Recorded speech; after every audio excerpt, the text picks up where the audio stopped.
The Lunchroom on RCI, Monday to Friday, 12:45 to 2 p.m. The Lunchroom, informative, enlightening, provocative, engaging. The Lunchroom on RCI, food for thought. The station that gives you, more lunch.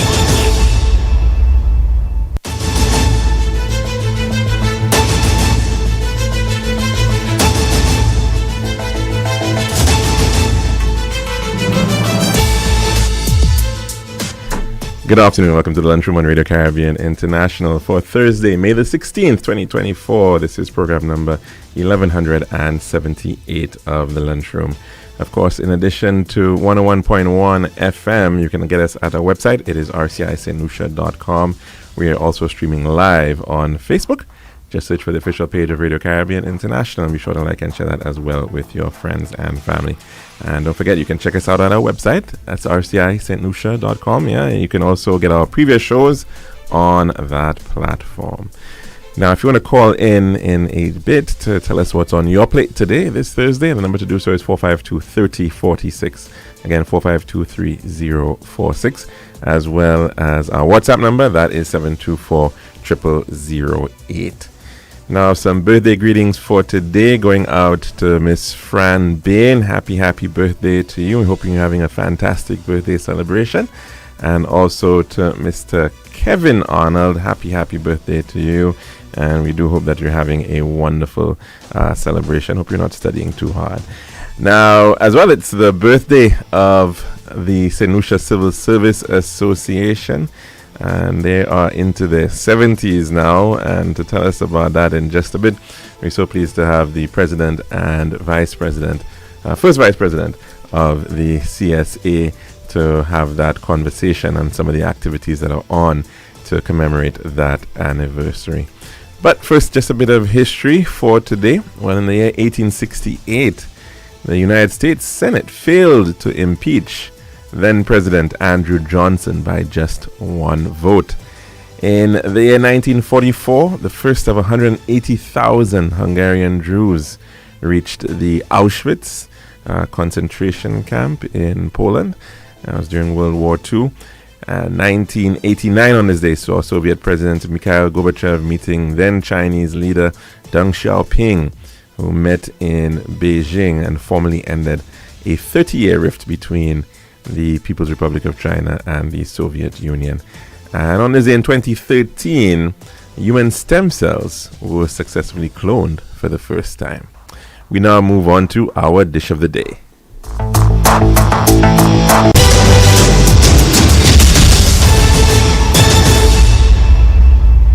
The daily dish is brought with the kind compliments of our good friends at Tiles Plus.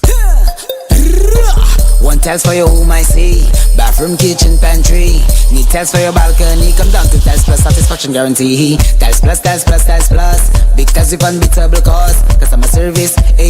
With all kind of tiles, come down to Tiles Plus. We also got gasway and vanity. Books, doors, you'll see. Come down to mind nobody. We got the best tiles on island. Trust me. We are located Land Street in Castries. Bosses, you Grizzly Lakes, and Flag Street in Dufort. Telephone number 453-7939. Tiles Plus. Serving now, the Daily Dish.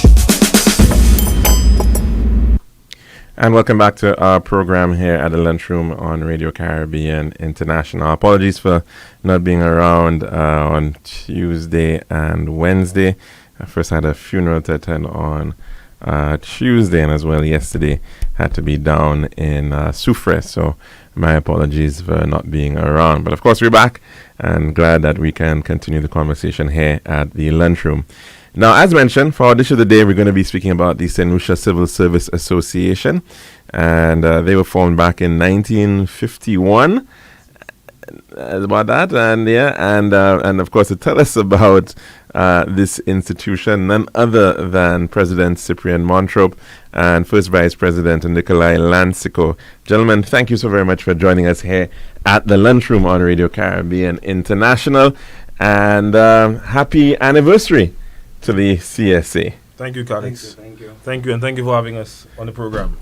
Definitely. 73 years. I mean, this is a pretty astounding achievement, I think, in terms of unions and trade unions that are still active, I should say, in St. Lucia. Maybe some that may have predated you a little bit, but have sort of withered away. I think like the St. Lucia Workers Union being one of them. I think the SLTU is a little bit older. Yes, I understand. I yes, think they from are. the 1930s. Yeah, they are. But you were pretty high up there in terms of the long-standing unions in Well, St. Lucia. so far as registration is concerned, the Teachers Union registered before the CSA. But the CSA existed prior to 1951. So we're actually celebrating our anniversary from a registered date, but not necessarily from an operational date. I see. Okay. So the CSA is, in fact, Mm-hmm. an older institution, but we only have been recognizing it from the date we actually registered, that was in 16th May 1951. What is, I mean, and today is the date, 16th of May, That's 1961, as you're pointing out. What is the mood like right now? I mean, after 70 odd years of representation of the interest of workers within the civil service, you've actually gone beyond that now. It's not just the civil service that you represent, you're in the private sector as well. What is the general sense and mood like? But before we go to the mood, let's talk about CSA from 1951 to now. And what is interesting in its staying alive. You would have recalled, for the public, you would have recalled that actually collective bargaining actually started in the 1980s. So prior to that, the CSA was not actively engaged in collective bargaining because there was no law, and that was outlawed in some instances. So the period between 1980 back to 1951, the struggles was more about freedom. And so that freedom kept people together. So our members need to understand the history of their own organization. From since 1980, 81, thereabout, when the laws passed, because at that time we were already independent from 1979.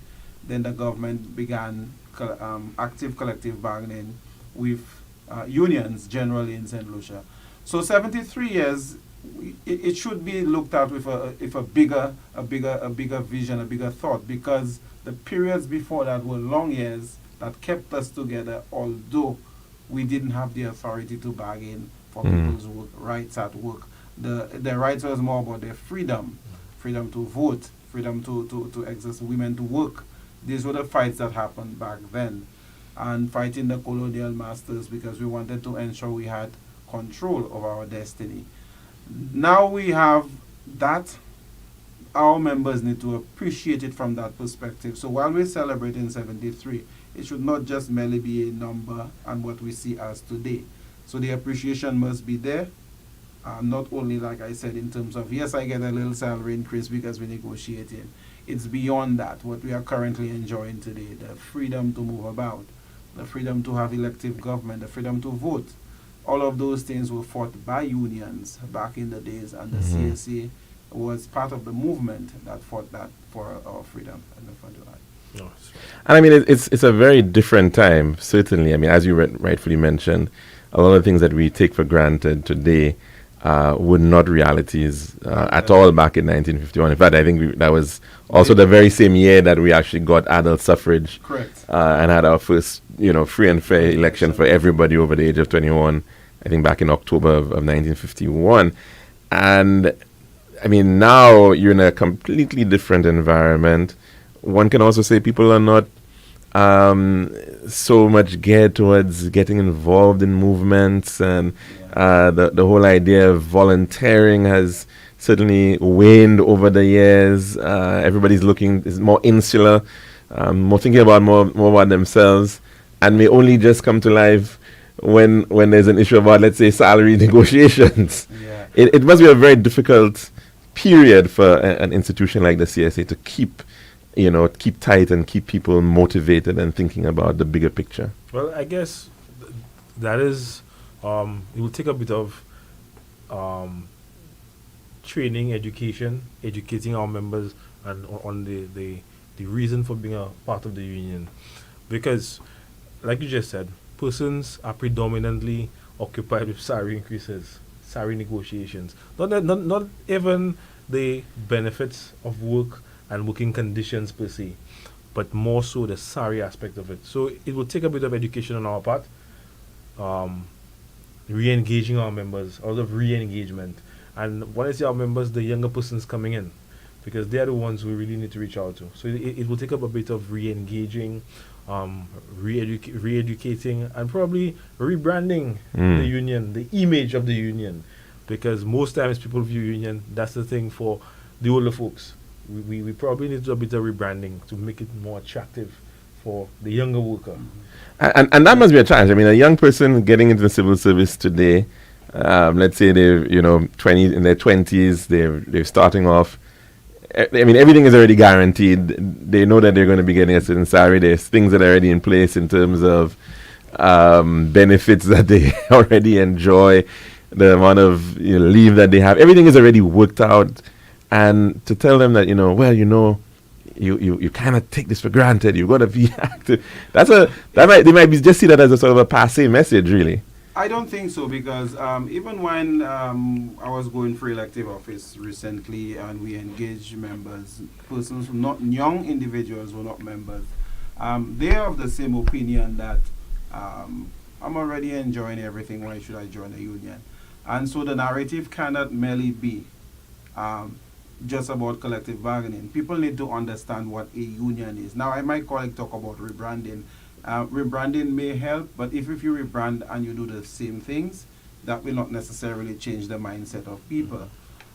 Because people need to see union, especially a union like the CSA, who have always been outspoken on national issues. We participate in nation building. So they need to see themselves as part of that process.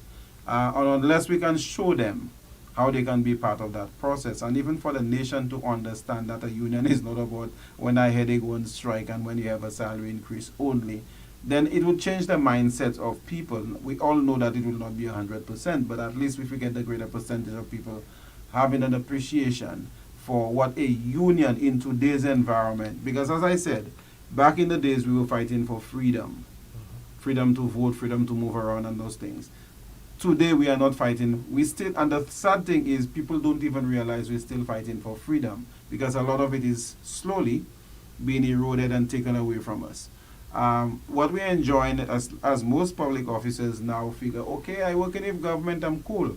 But what they fail to understand is that there are bigger players out there that are saying that the majority of the services government are offering today that should be privatized. Now, if we are not the watchdogs to ensure that that doesn't happen, we can end up being on the breadline, because it is well okay for the government to tell an institution, deal with agriculture for me, because I don't think government should be spending money on agriculture. What would happen to our workers there? They would disappear. And should that be a private or should it be a public good? That is the discussion we need to have as unions, so that our members understand that public services is a subject of the state and we must protect it. But for us to protect it, we have to be part of it. But is that even really a threat anymore in terms of the CSA? And I'm just thinking the fact that you already are representing the private persons working within the private sector. If in fact there are instances, let's say, where there is privatization, chances are you could still very well represent those individuals. Chances are, but if we recognize that, if we look at the population of St. Lucia, the working population, a very, very, very small percentage of the private sector is actually unionized. Very, very small. And the majority of the multinationals and the larger companies are ensuring everything is done to prevent their staff from joining unions. Now, it's not really the small businesses that actually influence the way a whole society change. They create change in the environment by making more things available. But the drivers are the multinationals. They're the ones doing everything that could erode even the small businesses. So if they now are actually coming to take over what a lot of is deemed public, for example, let's look at water. There's that big conversation that water should be privatized. And the whole of St. Lucia should stand up and indicate that should never happen, because water, by the way, is supposed to be even considered a right as opposed to just a product. Because without water, we'll all be dead. So should we allow water to be privatized? The answer should be a categorical no. We should always ensure that water remains in the hands of public, but we do all the necessaries to ensure that it is financially stable and being able to improve and give people good services. That is the conversation that we must have. So when you make the point about we're going to represent the private sector, that would be another fight. That would be tremendously hard, because the private sector finds very innovative ways to prevent their members from actually even joining or even participating. One example, it would have been, for example, May Day. May Day is a day when all workers in St. Lucia should celebrate. However, you find employers now are not even allowing those workers to go and participate in activities planned for workers from the union's perspective. They actually plan parties for them on that day, taking them away from the union vibe. So they say my employer planning something for me, there's not need for them to go to a union vibe. So all those little events actually take workers away. So that would be a bigger fight if we allow the private sector to take over public services, and for us to now say we need to go and represent them. That's going to be a bigger challenge. But could the corollary to that be to say that if there was a perfect employer, there would be no need really for a union? That if employers are doing everything that they're supposed to be doing, right? Then I must say thank you, Then we should we should really say that, So I mean, if they already are throwing parties and events and doing something and ensuring that the rights of workers. I'm just saying in the utopic situation, if they in fact are doing. That's a chicken and rum mentality, because if the employers love you so much that on May Day they can give you a party, why do they find it difficult to raise your salaries throughout the course of the year? Why do they find it difficult to even give you a correct uniform to come to work? Why do they find it difficult for you not to bring your child on the compound because the school dismisses ahead of the dismissal time of work? If the employer loves you so much, why are they not doing that? But why would they give you a party on a holiday just to take you out of something that can elevate you? So it's a chicken and rum mentality. So you think there's some level of tokenism going on by employers to try to keep them keep the peace, but really not necessarily giving all the benefits that one should be receiving. Correct. I mean, if it was visible, if the employers were giving the workers the kind of attention that they needed, then the work environment is safe. My comrade here, who is also a labor inspector, would probably not have to do too many miles, right? You would just be going to sign a document, say the place is okay, and not spend too much time there. Right. If that was the situation, then I can agree. Right? Now, but that is not the situation. Now, of course, as you mentioned, I mean, beyond the issue of just the salaries, which is a major issue for a lot of individuals, and especially within this context of rising prices, we're seeing the impact of global inflation on people's spending power. I mean, so we're not saying that this is a small matter, but there certainly are a number of other issues within the workplace which are requiring of attention and representation. And you mentioned a few of them, for instance, like as we were speaking there, the matter of childcare. Where is that at in terms of, what really should be the responsibility of an employer in that regard, especially dealing with a lot of mothers who, may single mothers possibly as well, who have challenges in terms of It's a bigger childcare. issue than just the employers. I don't think that is merely an employer issue.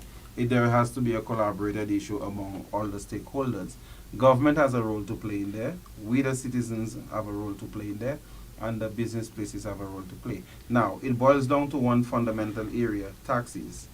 If the government is collecting the correct amount of taxes, then some of the deficiencies, the gaps that are there, those finances can be channeled to deal with those little gaps. Because really and truly, it would not be the best to have children in a work environment. All right, because depending on the nature of the work, it might be dangerous. Some areas, for example, you can take a child on a construction site. That's a bit of a dangerous place, or a factory where you could have explosions and stuff. So I don't think that is the best thing to do. But because we have now gone into a society where we have a lot of single parents, we're not into this extended family anymore, which is something that society needs to also address.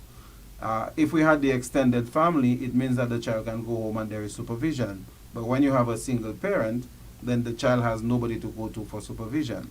So we need to, it's a number of issues that must come into play to deal with that whole question.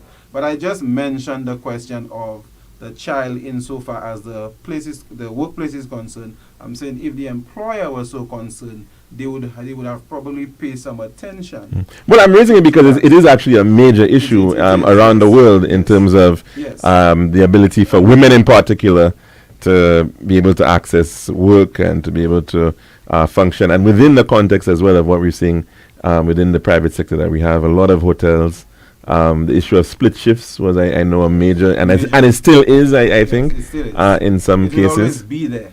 Split shift will never disappear from the hotel because of the nature of a hotel runs up to almost midnight. Some run later than that.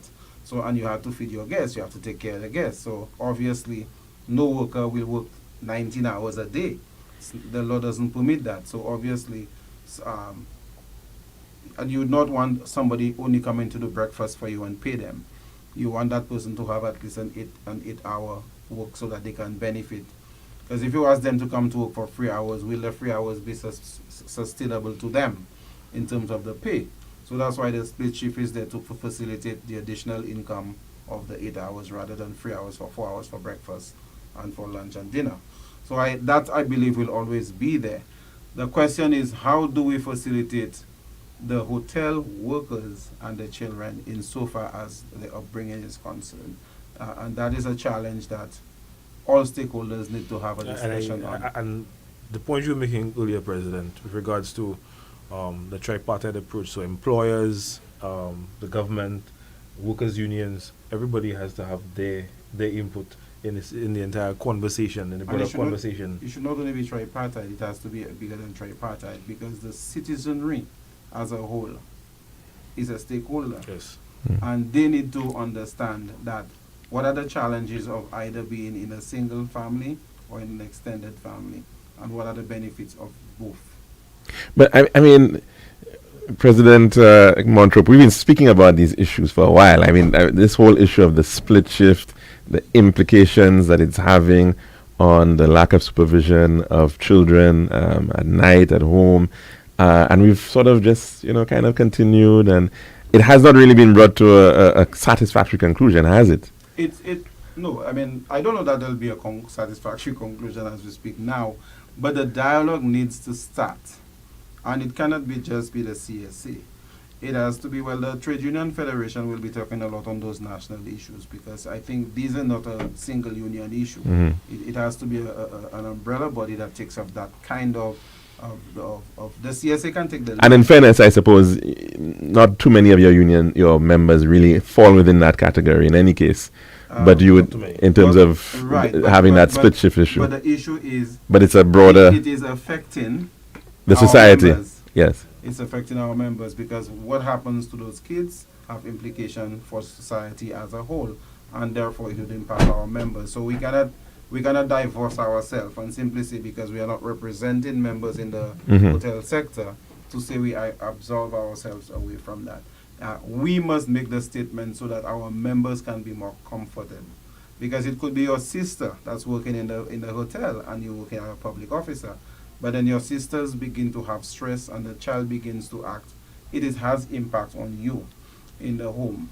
And so we want to ensure that everybody has a good peace of mind. So that is why we have to participate in it holistically. And that is the point we made in the beginning.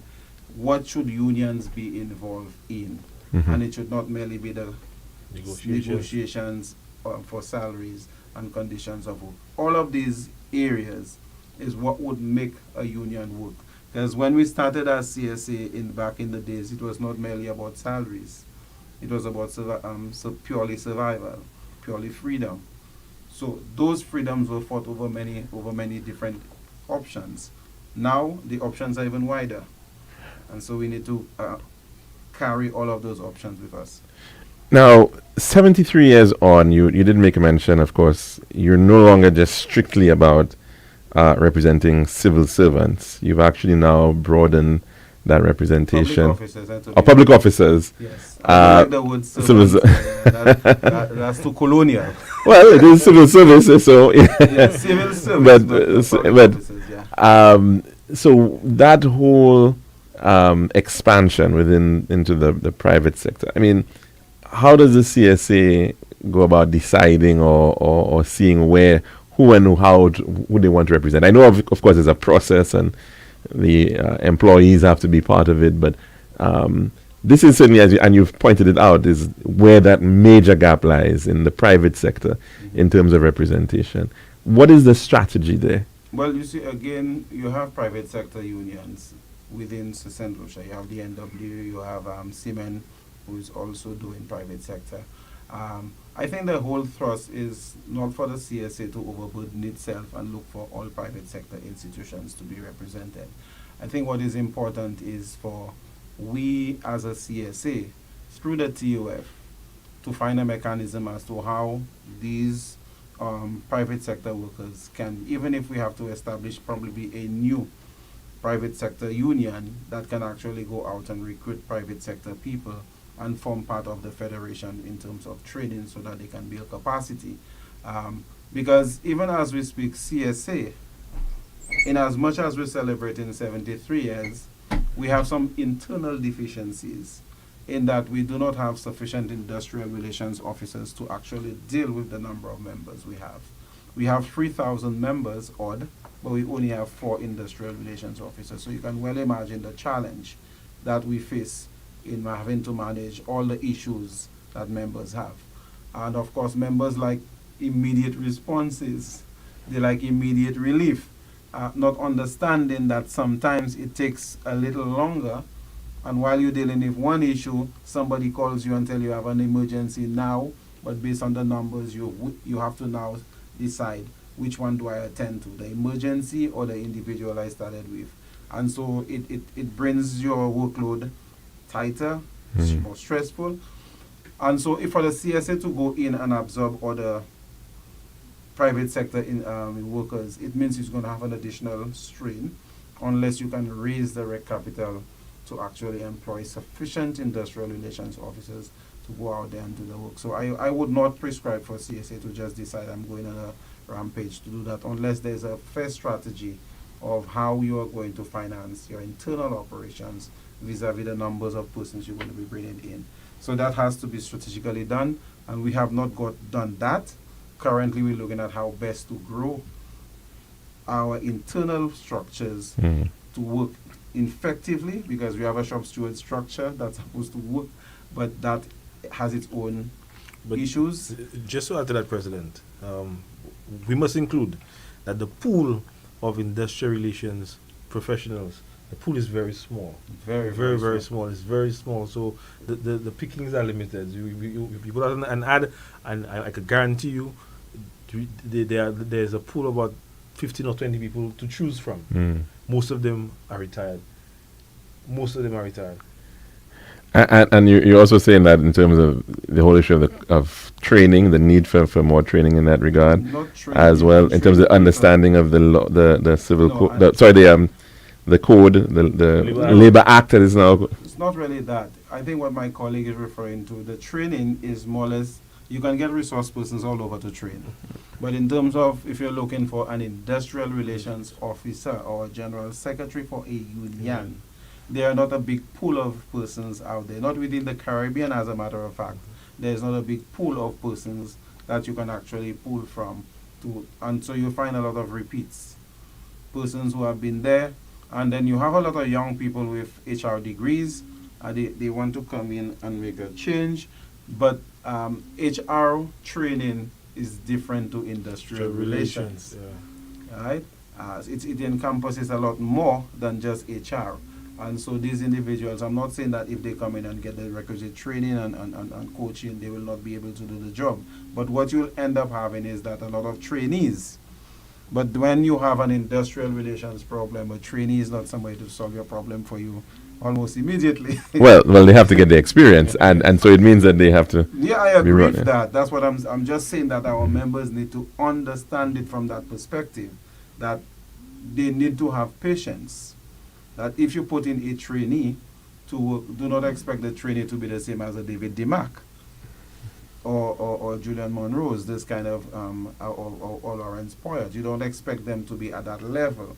So the training my comrade would refer to is not even just training only, but advocacy, where our members are being told what to expect when they come in with a grievance or a problem from a respective unit of so I'm assuming that this is something that perhaps should be taken on board in terms of the TUF level, in terms of expanding that pool, getting that pool to be a bit broader. I mean, maybe even the Labor Department has a role to play in this as well, in terms of... On a national level, right. I would agree that that's something that has to be addressed. Because even from a Labor Department standpoint, you have 8 officers for the entire island. Right. You have a workforce of 97,000, so you're looking at 11,000 to 1 officer, so 11,000 workers to 1. So those numbers alone are already way over the top. So nationally, we have to begin the discussions about industrial relations and getting persons to pursue industrial relations, to see it as a viable employment option, more or less. We're going to have to take a pause on this one, in fact, because we're due for our weather report. So we're going to end our dish of the day at this time to take in that report from the St. Lucia Met Services. This has been The Daily Dish.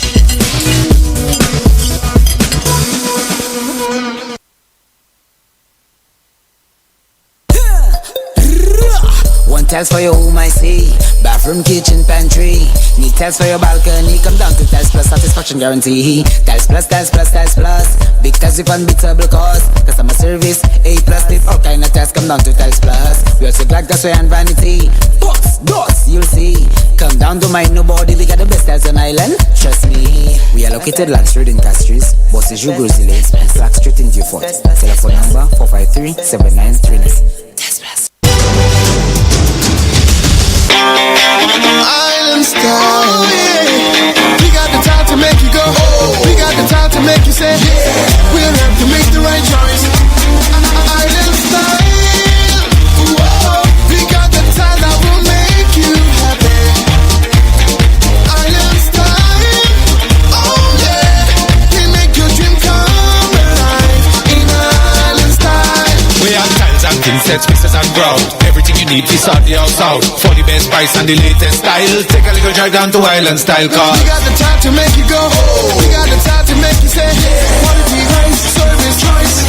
It's all an Island Style. Visit us at our showrooms in Bellarosa, Rodney Bay, on the John Compton Highway, Castries, and behind Ruby's Gas Station on the Library Viewfort Highway. So call us on 450-452 or 453-TILE. Island Style Tile and Bath. When you think tile, think Island Style. This is Radio Caribbean International. It's now time for the weather news. And that's what, of course, the 1.1 is now time for your weather report as of 12 noon today, presented by Island Style Talent Bath. The forecast for St. Lucia Valley for the next 24 hours. Winds will be blowing from the east near 16 miles per hour or 26 kilometers per hour. The weather fair to occasionally cloudy with a few showers.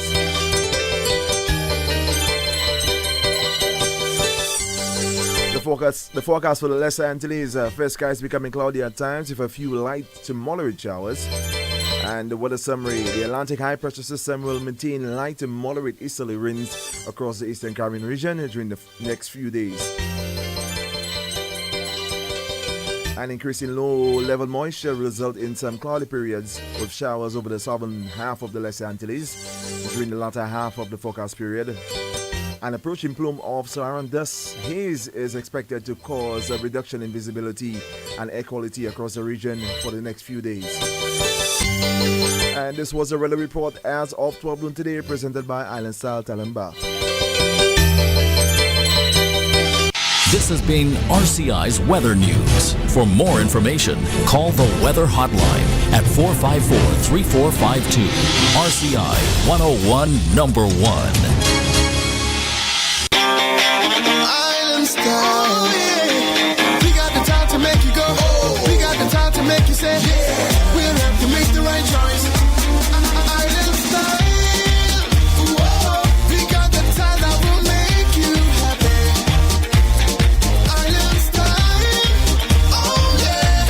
We make your dream come alive in island style. We have tiles and set spaces and ground. Everything you need to sort the house out. For the best price and the latest style. Take a little drive down to Island Style Car. We got the time to make you go. We got the time to make you say, quality, price, service, choice. It's all an Island Style. Visit us at our showrooms in Belarus, Rodney Bay, on the John Compton Highway, Cass Street, and behind Ruby's Gas Station on the Library Viewfort Highway. So call us on 450-452 or 453 Tile. Island Style Tile and Bath. When you think tile, think Island Style.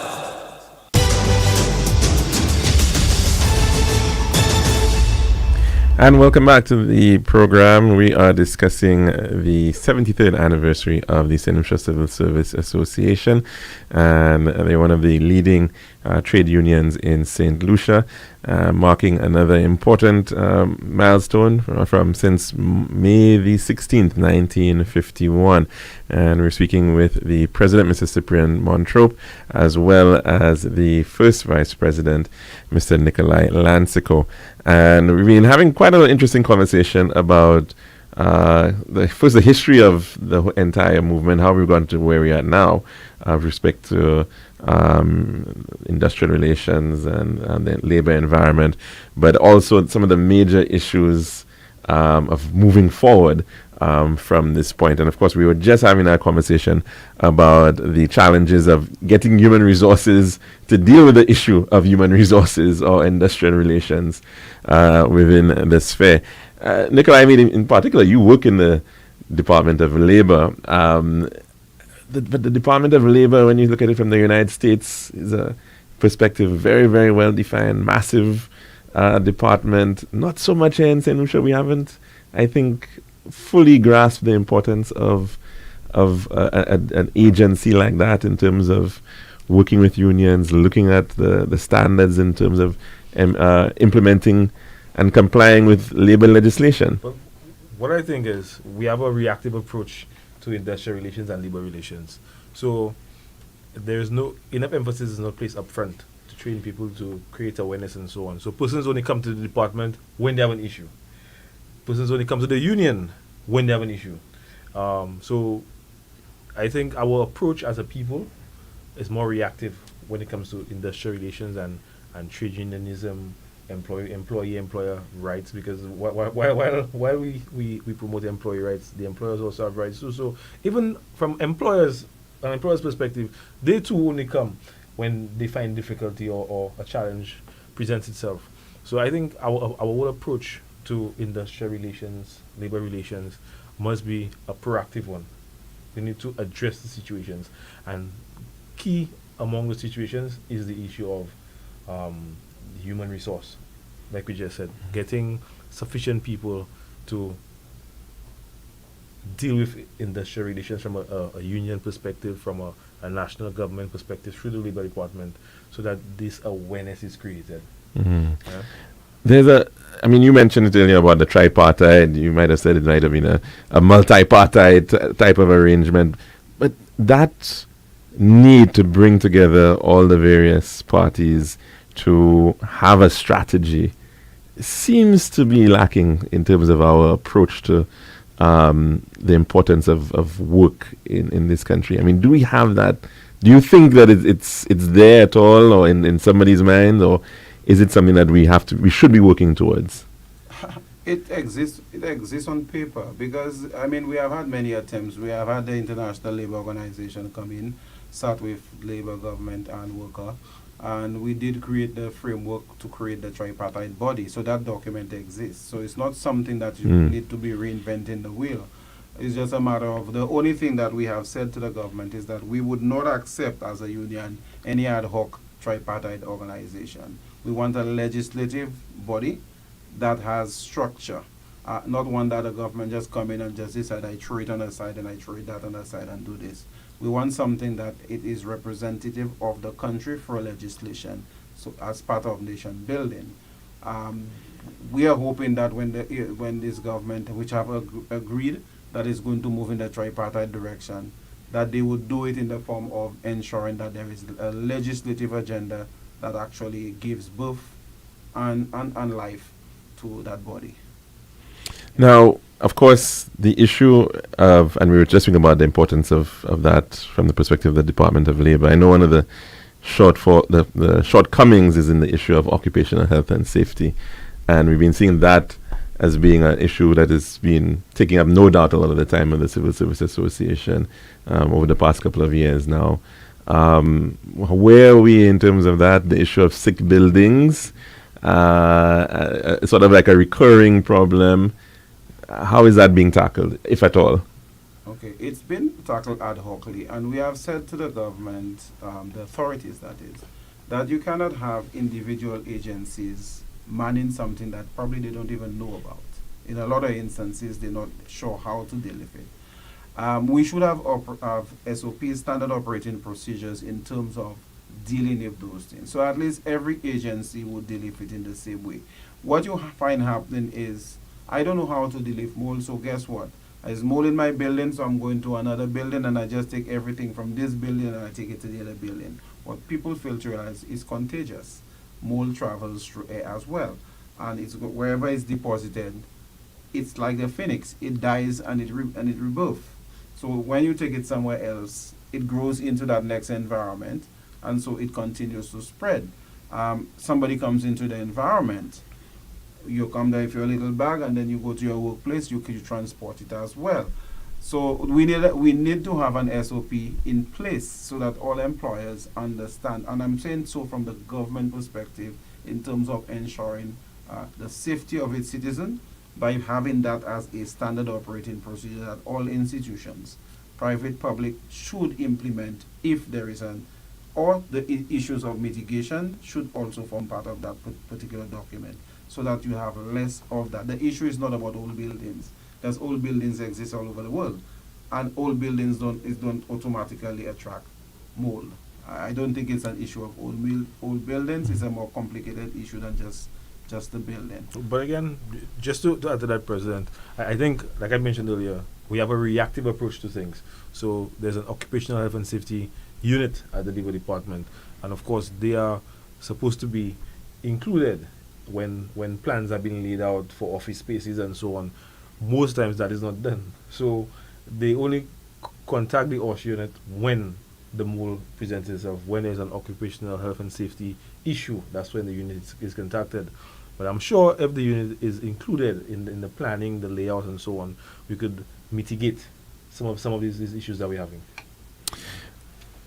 Salaries, and we obviously that's always a major issue, and I think compensation, and of course I think this is a period within which there is going to be some. Well, there's always that period of review, these triennial periods. Quite often they're not keeping up with the timelines. Is there something that can be done about that in trying to ensure that these things are more aligned and maybe even more automated in terms of the computation of these increases?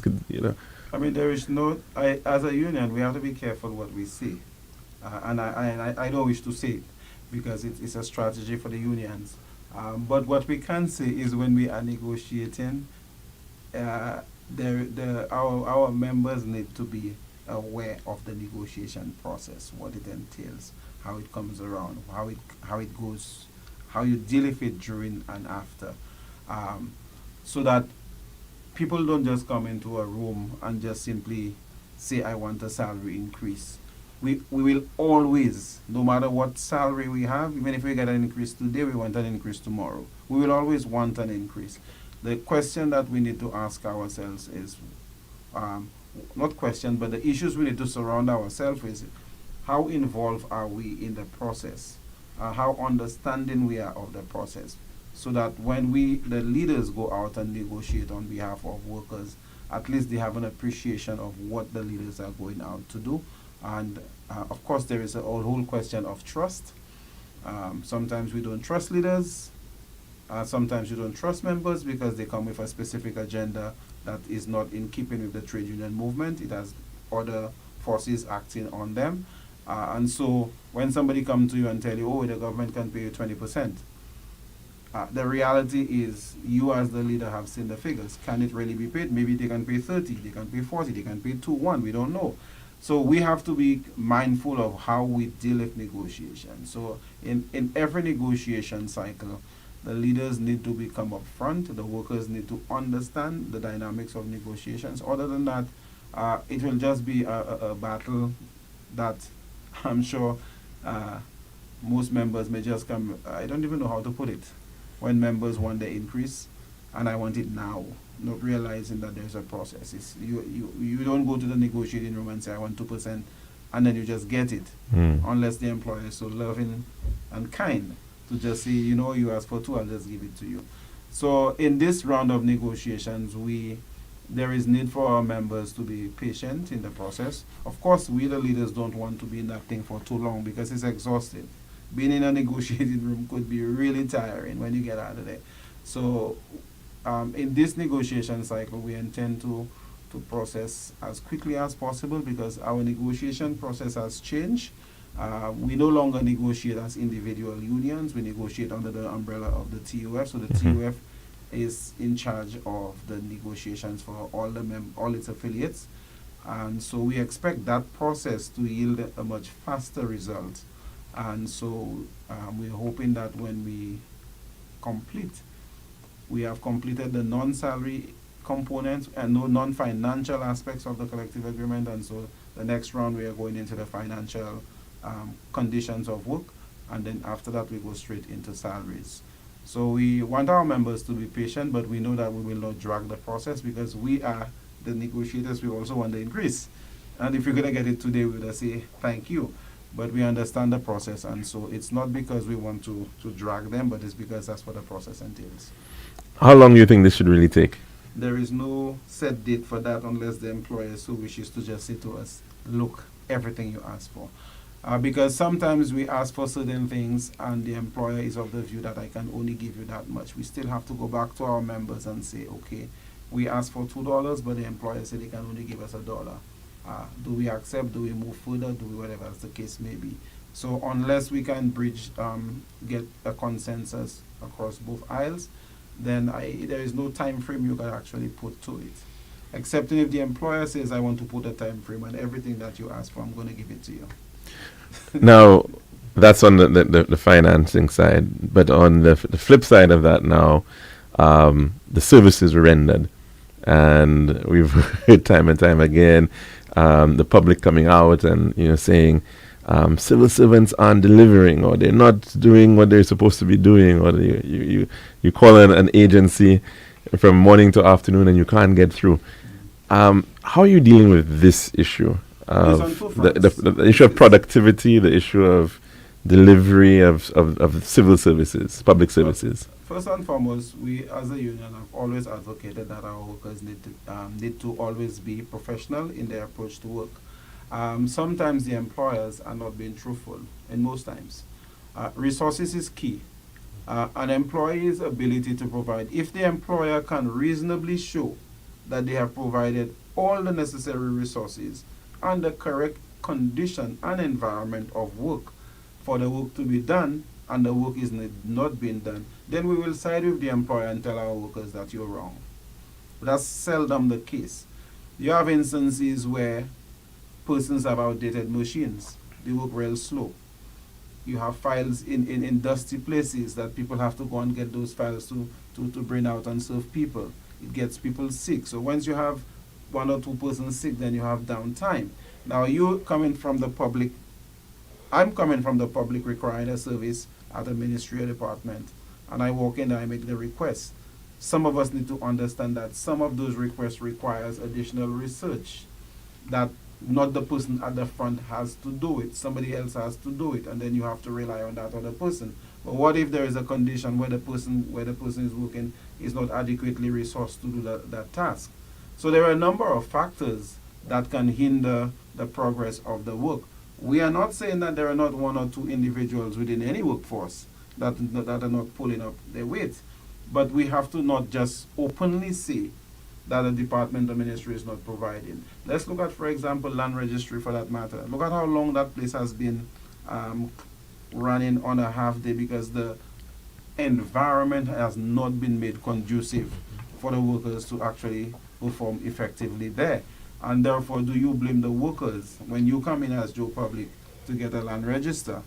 It takes forever because why? Because the environment has not been properly prepared for those workers to adequately perform efficiently and effectively. So we need to understand. I think what is missing is the rationale in most areas why it takes so long. Now, the worker don't have the ability to go and say, I don't have resources, because you really can't go and do that. That's where the union comes in and advocate with the employer and say, look, but you tell them my worker to do X, Y, and Z, but you have not even the chair they sit in and they can properly sit on, and you want them to work effectively there. So we now can speak to those issues openly with the public and in relation to their queries. Likewise, the employer have to do that. The employer will never come out and say, well, my workers don't have good chairs, that's why they can't produce. They'll just simply say they're lazy. And the society may quickly believe that because they did not get the service they came in for. Right? So we have to take that multi-approach, but the public needs to be aware that it is not always the fault of the employees. It could be more so because the employer is not providing the proper working environment and resources for the employees to effectively function. How do you support those members of yours, who are sometimes in really stressful environments? And I'm thinking of sometimes, you have customer service individuals who, let's face it, we sometimes have very difficult customers or clients who are coming forward and who maybe even verbally abusive to your members. Do you get those kind of cases? Is there kind of any support that is provided to your members in psychosocial support? The union doesn't necessarily provide psychosocial thing, but we advocate with the government. For example, the public service would have the employee assistance program. But then again, our society has not grown into the whole question of going to those kinds of professionals, because it has a stigma attached to it. Even when you see something wrong with an individual, you ask them to go to because you can't force them, they have to voluntarily go. They don't go. And it's a challenge. Now, for us in the union, what we have to do is to try to ensure that government or the employer provides an avenue where those issues can be dealt with. Internally in the union, we have never thought of employing anybody specific to deal with members, although within our constitution we also have that we are supposed to be dealing with member-to-member issues and member-only issues. And so protecting a member, even if the worker does not, the employer doesn't do it, is also of benefit to the union if we also do it. Again, but we stretch and we don't have all the resources to actually go into that direction. But it is something that the union must consider doing in terms of trying to bring, because it's all about trust. Would they trust the union more than they trust the employer is another issue. So that's a discussion that we must have at some point in time. Indeed, very interesting ones. Now, I know we're almost out of time. I see the lights are blinking for some calls, but I don't really have the time. But I think you do want to mention about an activity that's happening tonight, panel discussion. Right, so we have a panel discussion on this evening. It has to do with occupational health and safety. It is for our members. It begins at 7. The venue, the secretariat is virtual. It's virtual. Okay. Virtual. So the secretariat has already sent out the link for that panel discussion, and we're encouraging all of our members to tune in, participate. It's going to be very, very interactive, and of course there'll be information on there that is beneficial to everybody. And this is something that you guys are having quite often, or is it just for the anniversary? Well, we planned it for the anniversary. Of course, this executive is going out. So, again, I cannot speak on behalf of the next executive. I can only speak of what we're doing between now and the delegates conference. So we agreed to have that panel discussion as part of the program to commence the birthday of the CSA. So we expect that we anticipate that the new executive would take on some more programs or events that will commemorate our 73rd year in existence. Because I know that, of course, there'll be some major issues on the horizon in terms of the workplace, things like artificial intelligence, for instance.